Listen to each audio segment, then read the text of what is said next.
Welcome to academy plus.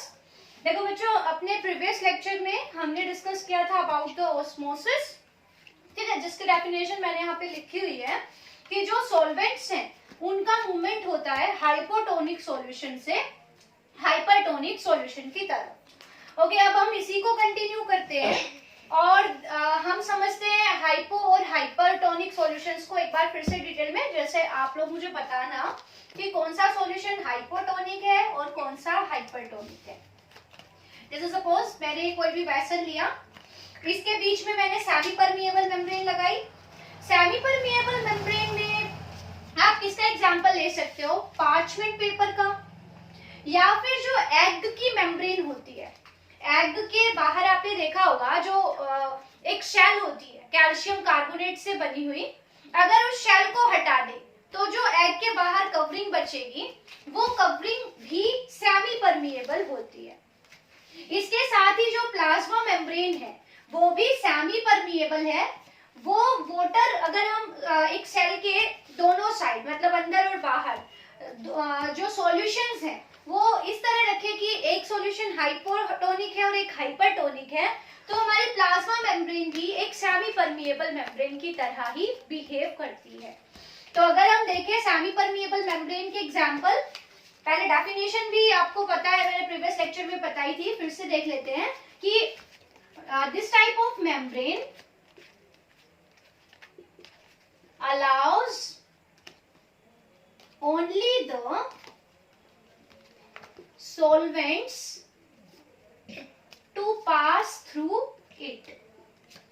ठीक है, ऐसी मेम्ब्रेन में पोर्स होते हैं छोटे छोटे, वो इतने छोटे हैं कि सिर्फ सॉल्वेंट्स को ही पास होने देते हैं। तो ऐसी मेम्ब्रेन के एग्जांपल क्या हो गए? जैसे पार्चमेंट पेपर,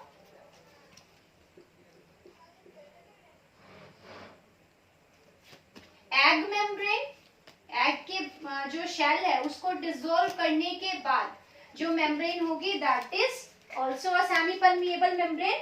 और हमारी जो प्लाज्मा मेम्ब्रेन है that is also a semi permeable membrane. अब यहाँ पे देखो, मैं बता रही हूँ आपको हाइपो और हाइपरटोनिक सॉल्यूशन के बारे में। ये बीच में हमने जैसे सपोज पार्चमेंट पेपर लगा दिया, मेम्ब्रेन लगा दी, सेमी परमिएबल मेम्ब्रेन। इस साइड भी हमने वाटर लिया, यहाँ वाटर मैंने ब्लैक से रिप्रेजेंट किया है इस बार। ओके, यहाँ पे एक साइड तो हमने, जैसे इस बार हम सोल्ट ले लेते हैं, यहाँ मैंने सोल्ट डाला, इधर मैंने बहुत सारे, मतलब सपोज हमने एक चम्मच भर के यहाँ पे सोल्ट डाल दिया, तो ये सारे जो रेड है ये सारे सोल्ट के मॉलिक्यूल्स हैं। दूसरी साइड हमने सोल्ट डाला, लेकिन यहाँ पे हमने सिर्फ एक चुटकी भर सोल्ट डाला, सिर्फ एक पिंच सोल्ट डाला। तो आप देख रहे हो जो ये दो सॉल्यूशन है, one is A another is B. तो जिधर अगर हम इनको कंपेयर कर रहे हैं तो ये दो कंपैरेटिव वर्ड्स हैं, ये हाइपो एंड हाइपर। जब हम दो सॉल्यूशंस को कंपेयर करेंगे तभी हम हाइपो और हाइपर वर्ड का यूज करेंगे यहाँ पे। तो देखो इधर सॉल्यूशन के अंदर ए वाले में सोल्यूट्स का अमाउंट, सोल्यूट्स की कंसेंट्रेशन की बात करें, सोल्यूट क्या है, जैसे यहाँ पे हमने सोल्ट का एग्जांपल लिया है, तो इस केस में सोल्यूट की कंसेंट्रेशन की बात करें तो क्या है, वो ज्यादा है। और इधर हम देखें तो सोल्यूट्स की कंसेंट्रेशन कम है। ओके, तो अब इन दोनों के लिए हम वर्ड यूज करेंगे। तो यहाँ जो ये वाला सॉल्यूशन है, हम कहेंगे ये सॉल्यूशन इस सॉल्यूशन के कंपैरिजन में हाइपरटोनिक है। हाइपर मतलब होता है ज्यादा, ठीक है, जिधर सोल्यूट ज्यादा है। और ये जो सॉल्यूशन हो गया, इसको क्योंकि इसमें सोल्यूट कम है इसके बजाय, तो इसको हम कहेंगे हाइपोटोनिक सॉल्यूशन। ओके, तो अगर मैं पूछूं आपसे अब कि दो सॉल्यूशंस हैं, these are separated by a semi permeable membrane, तो आप बताइए जो नेट मूवमेंट होगा वाटर का वो कौन सी डायरेक्शन में होगा? तो डेफिनेशन पे चलो, कहां से कहां होगा? हाइपो से हाइपर की तरफ। अब ये हो गया हाइपो, ये हो गया हाइपर, तो किधर से किधर होगा? ऑस्मोसिस की डायरेक्शन क्या होगी? B to A, hypo to hyper. Okay, I think now it is clear to you.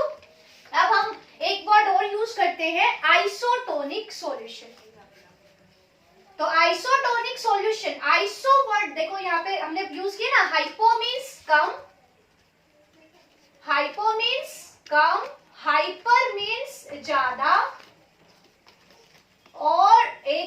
आ गया आइसो। आइसो वर्ड का मतलब होता है सेम, ठीक है।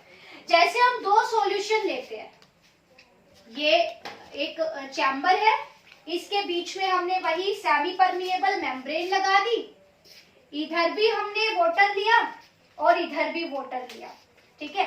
यहाँ पे ये ब्लू वाला जो है ये वाटर है, इधर भी वाटर है। अब इस साइड भी हमने सपोज सोल्ट डाला, यहाँ पे सोल्ट के 5 मॉलिक्यूल्स है और इधर भी सोल्ट के 5 मॉलिक्यूल्स है। तो सोल्ट की कंसेंट्रेशन यानी सोल्यूट की कंसेंट्रेशन दोनों ही चैम्बर्स में सेम है, ओके। तो ऐसे जो सॉल्यूशन है मींस ये और ये A solution and B solution, इनकी टोनिसिटी मींस सोल्यूट कंसेंट्रेशन क्या है, same. So A and B are isotonic to each other. ये दोनों आपस में कैसे हो गए, आइसोटोनिक, क्योंकि दोनों side concentration of solute is same, ठीक है। तो 3 टाइप्स के सॉल्यूशंस हमने पढ़ लिए, हाइपरटोनिक, हाइपोटोनिक एंड आइसोटोनिक। अब हम सेल के अंदर ऑस्मोसिस का केस डिस्कस करते हैं।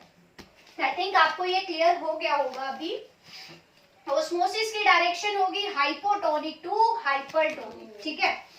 अब हम सेल की बात करते हैं। पहले हम एक एनिमल सेल का केस डिस्कस करते हैं। पहले हम बात करते हैं एनिमल सेल की।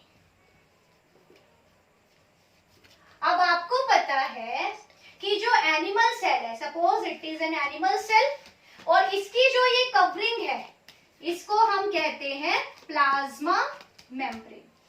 अब एनिमल सेल के बाहर कोई भी दूसरी हार्ड कवरिंग नहीं है, सिर्फ एक ही कवरिंग है जिसको हमने प्लाज्मा मेम्ब्रेन कह दिया। अब हम इस एनिमल सेल को बारी बारी से सॉल्यूशंस में रखेंगे। भाई देखिए, सेल के अंदर भी एक सॉल्यूशन है। सेल के अंदर होता है साइटोप्लाज्म, और साइटोप्लाज्म में भी वाटर है और डिफरेंट तरह के सॉल्यूट्स उसके अंदर डिसॉल्व है। तो सेल के अंदर क्या है, साइटोप्लाज्म। ये जो ब्लू कलर से मैंने दिखाया ये क्या है, साइटोप्लाज्म है। और साइटोप्लाज्म भी क्या होता है, एक सॉल्यूशन होता है, ठीक है। तो अब इस सॉल्यूशन को कंपेयर करना है हमें उस सॉल्यूशन से जिसमें हम सेल को रख रहे हैं। तो केस 1 लेते हैं हम पहले। केस 1, केस 1 में हम क्या कर रहे हैं, ये जो एनिमल सेल है, जैसे ये हमने एक कंटेनर लिया, इसके अंदर हमने वाटर भर दिया। ये वाटर है, ठीक है, प्योर वाटर है, सपोज डिस्टिल्ड वाटर है। ये यहाँ पे क्या है, डिस्टिल्ड वाटर है। अब आपको पता है डिस्टिल्ड वाटर में सॉल्यूट्स नहीं है, तो यहाँ पे जो सॉल्यूट की कंसेंट्रेशन ऑलमोस्ट नील है। अब हम इसके अंदर अपनी सेल को रख रहे हैं, ये हमारी सेल हो गई, ठीक है। अब सेल के अंदर भी मैंने आपको बताया एक सॉल्यूशन है और सेल के बाहर भी पानी है। तो इस केस में देखो, वाटर हमने डिस्टिल्ड वाटर लिया है, तो सॉल्यूट कंसेंट्रेशन बहुत ही नील है, सॉल्यूट कंसेंट्रेशन लेस। और सेल के अंदर देखें तो मैंने आपको बताया साइटोप्लाज्म है, और साइटोप्लाज्म में बाहर के कंपैरिजन में, इस पानी के कंपैरिजन में सॉल्यूट की कंसेंट्रेशन क्या है, ज्यादा।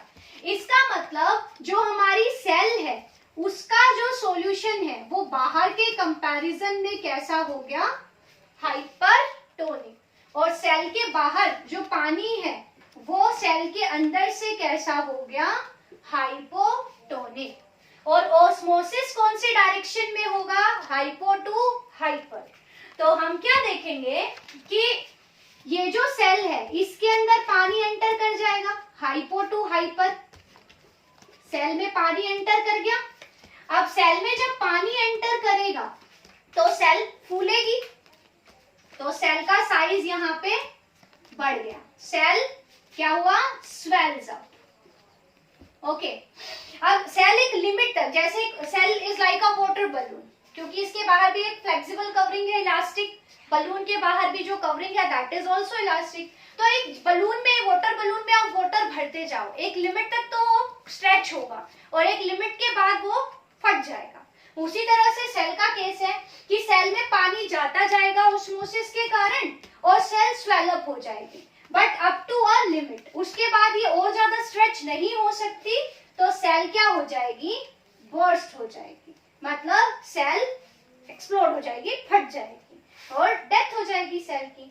तो यहाँ क्या देख रहे हैं कि पानी सेल के अंदर एंटर कर रहा है, तो सेल के अंदर किसकी वजह से, ऑस्मोसिस की वजह से। So this is known as endoosmosis. Endoosmosis मतलब एंडो मतलब अंदर, कि ऑस्मोसिस की जो डायरेक्शन है वो सेल के अंदर है, मींस पानी का मूवमेंट सेल के अंदर हो रहा है। तो अगर याद रखना है, if cell is placed in a hypotonic solution, then क्या होगा, water will enter into the cell and cell will swell. Okay, और एनिमल सेल की हम बात कर रहे हैं, तो सेल एक लिमिट तक तो स्ट्रेच होगी, उसके बाद सेल बर्स्ट हो जाएगी। क्लियर। अब हम दूसरा केस देखते हैं जहां सेल को हम हाइपरटोनिक सॉल्यूशन में रख रहे हैं। तो केस 2 में क्या कर रहे हैं हम, यहाँ पे हम ले रहे हैं केस 2, यहाँ ऑपोजिट करना है इसका। अब हमने वही एक कंटेनर ले लिया, उसके अंदर हमने वाटर लिया, बट इस बार हमने क्या किया कि वाटर के अंदर बहुत सारी चीनी ऐड कर दी, सपोज शुगर ऐड कर दी। तो हमने पानी लिया, बट अभी ये पानी कॉन्सेंट्रेटेड है। कॉन्सेंट्रेटेड क्यों है, क्योंकि हमने इसके अंदर शुगर ऐड कर दी। ये सपोज ग्रीन कलर के जो है ये शुगर के मॉलिक्यूल हैं, तो पानी के अंदर हमने ढेर सारी शुगर ऐड कर दी, और शुगर इज अ सॉल्यूट। अब हमने अपनी सेल को, एनिमल सेल को इसमें रखा। अब देखिए बाहर का जो सॉल्यूशन है वो ज्यादा कंसेंट्रेटेड है, इट मींस उसके अंदर सॉल्यूट का अमाउंट ज्यादा है। तो बाहर का जो सॉल्यूशन है वो सेल के मुकाबले ज्यादा कंसेंट्रेटेड है, और कंसेंट्रेटेड सॉल्यूशन को हम हाइपरटोनिक भी कह सकते हैं। और जो सेल के अंदर जो सॉल्यूशन है, साइटोप्लाज्म है, वो बाहर के कंपैरिजन में हाइपोटोनिक है। ठीक है, अब क्या होगा, वाटर हाइपो टू हाइपर जाएगा, तो इस केस में वाटर का मूवमेंट किस डायरेक्शन में होगा, सेल के बाहर, मींस हाइपो टू हाइपर, तो पानी सेल के बाहर आ जाएगा। ठीक है, आ गया सेल के बाहर पानी। तो अब क्या होगा, सेल का साइज घट जाएगा क्योंकि इसमें से पानी बाहर आ रहा है, तो सेल क्या हो जाएगी, श्रिंक हो जाएगी। ओके, तो ये जो फिनोमिनन है, यहाँ पे क्या हुआ, water is moving out of the cell due to osmosis. So यहाँ पे हम इसे कहेंगे exosmosis. Exosmosis means water is moving outside of the cell because the solution present outside the cell is hypertonic as compared to the cell. Okay, तो यहाँ पे cell क्या हो जाएगी, श्रिंक हो जाएगी। क्लियर। अब थर्ड केस अगर हम ले कि सेल को हम एक आइसोटोनिक सॉल्यूशन में रखें। आइसो मतलब जो बाहर जो सॉल्यूशन लेंगे उसकी टोनिसिटी और कंसंट्रेशन सेल के अंदर जितनी ही होगी। तो यहाँ पे हम क्या देखेंगे, जैसे यही हमारा आइसोटोनिक सॉल्यूशन है, बाहर जो हमने सॉल्यूशन लिया उसकी कंसंट्रेशन और सेल के अंदर जो सोल्यूट है, सॉल्यूशन है, उसकी कंसंट्रेशन सेम है, ये सेल है। तो दोनों सॉल्यूशन आपस में आइसोटोनिक है, तो जितना पानी सेल के बाहर जाएगा उतना ही पानी ऑस्मोसिस से सेल के अंदर जाएगा, तो नेट मूवमेंट 0 होगा, क्योंकि इधर दोनों साइड ना हाइपर है ना हाइपो का कोई रिलेशन ही नहीं है, यहाँ पे दोनों सॉल्यूशन सेम कंसंट्रेशन के हैं। तो इस केस में there will be no change in size of the cell.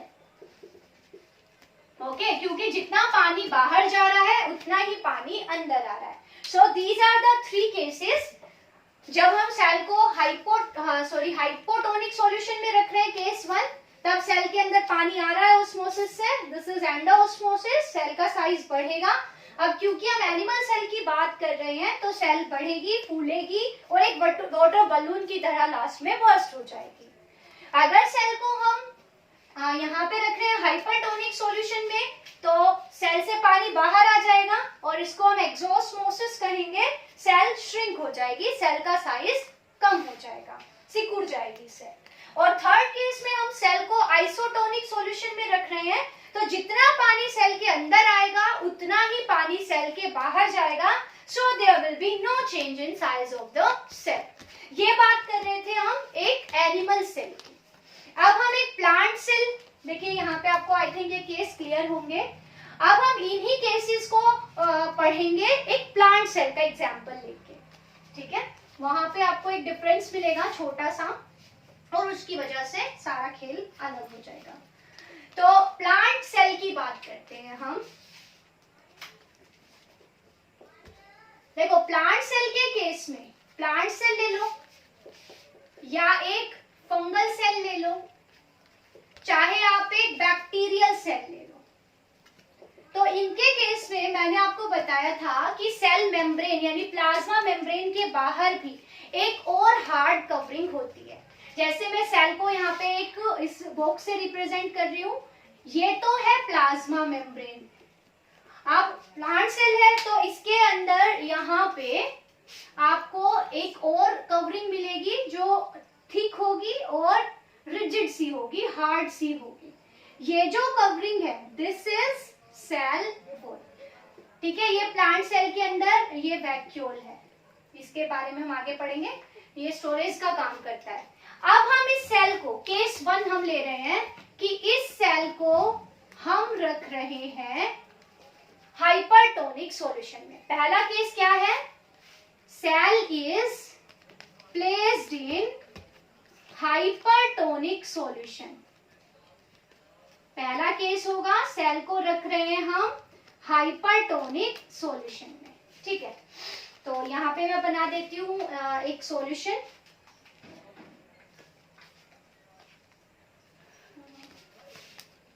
यहाँ पे दोबारा बना देती हूँ। ये एक हमारे पास एक चैम्बर है, इसके अंदर हमने एक हाइपरटोनिक सॉल्यूशन ले लिया, मतलब इसकी जो कंसेंट्रेशन है वो सेल के अंदर से ज्यादा है, ठीक है, हाइपरटोनिक है। इसके अंदर हम अपनी सेल को रख रहे हैं, ये सेल को हमने रख दिया, ठीक है। इस सेल के बाहर सेल वॉल प्रेजेंट है, ऐसे। पहले सेल का साइज था कि जो प्लाज्मा मेम्ब्रेन है वो सेल वॉल से जुड़ी हुई है, मतलब सेल फूली हुई है, सेल के अंदर इनफ वाटर है, तो प्लाज्मा मेम्ब्रेन और जो ये सेल वॉल है ये आपस में अटैच है और ये अंदर वैक्यूल है। अब मैंने आपको बताया कि सेल के बाहर का जो एटमॉस्फेयर है वो हाइपरटोनिक है और सेल के अंदर क्या है, हाइपोटोनिक। तो क्या होगा, पानी हाइपो टू हाइपर, तो पानी सेल से बाहर आ जाएगा, ठीक है। अब बाहर आएगा तो क्या होगा, जो ये सेल वॉल है ये तो श्रिंक होगी नहीं, this is a rigid covering, तो सेल वॉल तो अपनी जगह पे है, ये सेल वॉल है ये अपनी जगह पे है, ठीक है। लेकिन क्योंकि सेल के अंदर जो साइटोप्लाज्म था उससे पानी बाहर आ गया, वैक्यूल से भी पानी बाहर आ गया, तो सेल अंदर से श्रिंक हो जाएगी। इसका मतलब जो प्लाज्मा मेम्ब्रेन और जो इसके अंदर का कंटेंट है, ये प्लाज्मा मेम्ब्रेन है और ये वैक्यूल है, वैक्यूल भी श्रिंक हो गया, प्लाज्मा मेम्ब्रेन भी सेल वॉल से दूर हट गई। क्यों, क्योंकि पहले तो ये अटैच थी, इसके अंदर इनफ वाटर था तो सेल फूली हुई थी, बट इसमें से अब पानी बाहर आ गया, सेल वॉल अपनी जगह पे है लेकिन प्लाज्मा मेम्ब्रेन सेल वॉल से दूर हट गई है। तो ये जो केस है इसके अंदर सेल श्रिंक तो हुई है लेकिन सेल वॉल की वजह से ये थोड़ा प्लांट सेल से एनिमल सेल से डिफरेंट है। तो इस फिनोमिनन को हम कहते हैं प्लाज्मोलाइसिस। प्लाज्मोलाइसिस मीन्स, अगर हम इसकी डेफिनेशन देखें तो ये इंपॉर्टेंट है, व्हाट इज प्लाज्मोलाइसिस। तो इसकी अगर हम डेफिनेशन देखें तो क्या देखेंगे कि when a plant cell is kept in a hypertonic solution, क्या होगा, exosmosis occurs, water moves out of the cell and the contents of cell, इस कंटेंट ऑफ सेल को हम कह रहे हैं प्रोटोप्लास्ट। मतलब अगर हम प्लांट सेल से सेल वॉल को हटा दें तो बाकी जो हमारा कंटेंट बच गया, एक प्लांट सेल में सेल वॉल को छोड़ दो, बाकी जितना भी कंटेंट बच गया वो सारा क्या है, प्रोटोप्लास्ट। तो contents of the cell move और shrink away from the cell wall. Cell wall से, क्योंकि सेल वॉल अपनी जगह पे रहेगी, बट जो प्लाज्मा मेम्ब्रेन है और सेल का सारा अंदर का कंटेंट है वो सेल वॉल से दूर हट जाएगा, और इस फिनोमिनन को हम क्या बोलेंगे? प्लाज्मोलाइसिस। क्लियर? तो plasmolysis is very important to you, ये इंपॉर्टेंट है आपके लिए। एंड प्लाज्मोलाइसिस इज रिवर्सिबल, मतलब अगर हम तुरंत इस सेल को एक हाइपोटोनिक मतलब पानी में डाल दे सपोज, तो उल्टा होगा, सेल के अंदर पानी जाएगा और सेल वापस से पहले जैसी हो जाएगी। तो यहाँ पे देखो जो सेल है वो श्रिंक हो गई, और ऐसी सेल जिसमें प्लाज्मोलाइसिस हुआ है, ऐसी सेल को हम कहेंगे कि this cell is flaccid. Flaccid मतलब विल्टेड, इसके अंदर का पानी बाहर आ गया है। तो सच प्लाज्मोलाइज्ड सेल, यहाँ पे मैं लिख देती हूँ, जिस सेल में प्लाज्मोलाइसिस हुआ है, तो plasmolysed cell is called as flaccid और विल्टेड सेल। ओके, अब हम क्या कर रहे हैं, इस जो हमारी ये प्लाज्मोलाइज्ड सेल है इसको ट्रांसफर कर रहे हैं हम वापस से, दिस सेल ये फ्लैसिड है, इसको हम ट्रांसफर कर रहे हैं टू किसमें? हाइपोटोनिक सॉल्यूशन में। ठीक है, जैसे सेल अभी ऐसी थी, अब हमने इसको हाइपोटोनिक मतलब सपोज पानी में रख दिया, ये पानी है तो पानी सेल के अंदर चला जाएगा और सेल वापस से अपनी ओरिजिनल शेप अटेन कर लेगी, सेल पहली जैसी हो जाएगी। तो यहाँ पे हम क्या कहेंगे कि सेल अब डीप्लाज्मोलाइज्ड है, मींस इसको वापस से जो उल्टा केस हुआ ना प्लाज्मोलाइसिस का उल्टा, इसको हम कहेंगे डीप्लाज्मोलाइसिस। और अब ये सेल क्या हो रहा है, एक लिमिट तक इसके अंदर पानी आएगा। अब जितना पानी इसके अंदर आ रहा है, अब जो वॉल है, जैसे देखिए एक दीवार, अगर मैं इस बोर्ड पे मुक्का मारूं तो जितना प्रेशर मैं इस पे लगा रही हूँ उतना ये मुझ पे लगा रहा है। इसी तरह से जब ये सेल मेम्ब्रेन पूरी तरह से यहाँ सेल वॉल से टच हो गई, तो जितना वाटर की एंट्री के कारण बाहर प्रेशर लगेगा उतना ही वॉल अंदर की साइड लगाएगी, है ना। तो एक टाइम ऐसा आएगा जब सेल के अंदर और ज्यादा पानी एंटर नहीं कर पाएगा, क्योंकि जितना प्रेशर बाहर की तरफ लग रहा है उतना ही प्रेशर अंदर की तरफ लगेगा। तो ये जो वॉल प्रेशर है ये और ज्यादा पानी को एंटर नहीं होने देगा, और ऐसी फूली हुई सेल को हम क्या बोलेंगे? Turgid cell. Turgid cell is swelled up cell, means जो अपनी ओरिजिनल शेप में है उसको हम क्या कहेंगे? Turgid cell. Clear? Flaccid cell जब उसमें से पानी लॉस हो गया है, वो प्लाज्मोलाइज्ड हो गई है, तब हम उसे फ्लैसिड कह रहे हैं। और जब वो फूली हुई है, जब उसके अंदर और ज्यादा पानी एंटर नहीं कर पा रहा है, क्योंकि पानी के एंट्री के कारण जितना प्रेशर बाहर लग रहा है उतना ही अंदर लगा रही है वॉल, तो प्रेशर दोनों साइड इक्वल हो गया, तो ऐसी सेल को हम कहते हैं टर्जिड सेल। और टर्जिड सेल में अब और ज्यादा पानी एंटर नहीं करेगा। सो यहाँ प्लाज्मोलाइसिस और डीप्लाज्मोलाइसिस का केस हमने पढ़ा, और हमने एनिमल और प्लांट सेल में ये देखा कि एनिमल सेल को तो अगर आप हाइपोटोनिक पे रखोगे सॉल्यूशन में तो सेल फूलती जाती है और फट जाएगी, लेकिन प्लांट सेल एक लिमिट तक तो फूलेगी, लेकिन उसके बाद वॉल उतना ही प्रेशर अंदर की साइड लगाने लगेगी, तो सेल इससे ज्यादा और पानी ऑब्टेन नहीं करेगी बाहर से, और सेल टर्जिड हो जाएगी। ठीक है, so these were the cases for plant and animal cells. अब अगले लेक्चर में हम सेल के बारे में फर्दर डिटेल्स पढ़ेंगे। टिल देन आपको प्लाज्मोलाइसिस और flaccid cell, turgid cell, hypotonic, hypertonic, osmosis, इन सब चीजों के बारे में ध्यान से पढ़ना है, because these are very important for you. So thank you and have a nice day. Thank you.